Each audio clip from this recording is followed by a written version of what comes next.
पाहता Sillod express news. Buldhana शहरातून एक धक्कादायक बातमी समोर आली आहे। बुलढाणा प्रतिनिधी सय्यद इरफान जुम्म्याच्या नमाजवरून एकाच समाजातील 2 गटांमध्ये जोरदार हाणामारी झाली आहे। ही घटना शहरातील इकबाल चौक परिसरात आज दुपारी साधारण 2 वाजेच्या सुमारास घडली।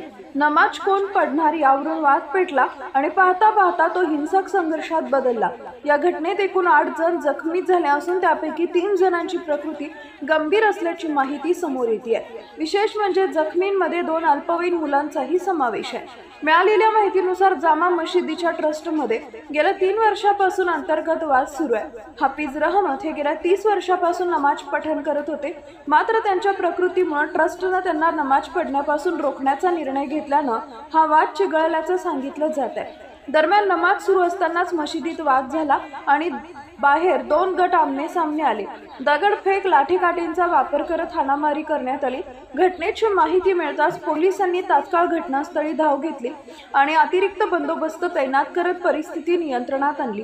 सर्व जखमींवर जिल्हा सामान्य रुग्णालयात उपचार सुरू आहे। सध्या पोलिसांकडून गुन्हा नोंदवण्याची प्रक्रिया सुरू असून पुढील तपास सुरू आहे। नमस्कार, सत्यासाठी लढणारी आवाज सिल्लोड एक्सप्रेस वृत्तपत्र आणि वृत्तवाहिनी 2018 पासून आपल्या देशातील प्रत्येक जिल्हा, तालुका आणि ग्रामीण भागातील खरी, निडर आणि विश्वासार्ह बातमी आपल्यापर्यंत पोहोचवत आहे।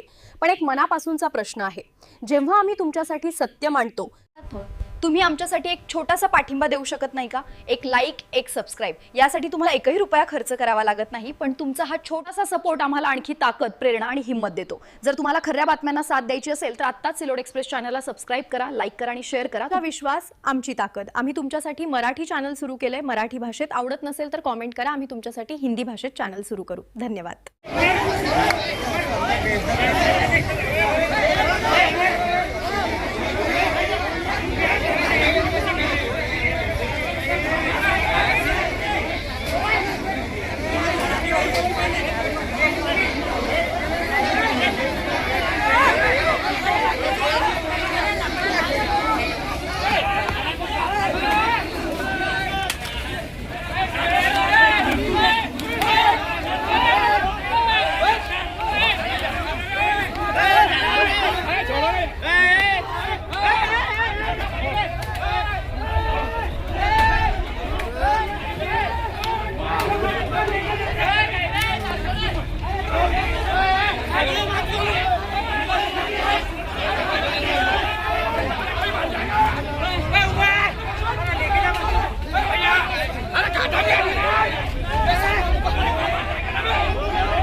लेके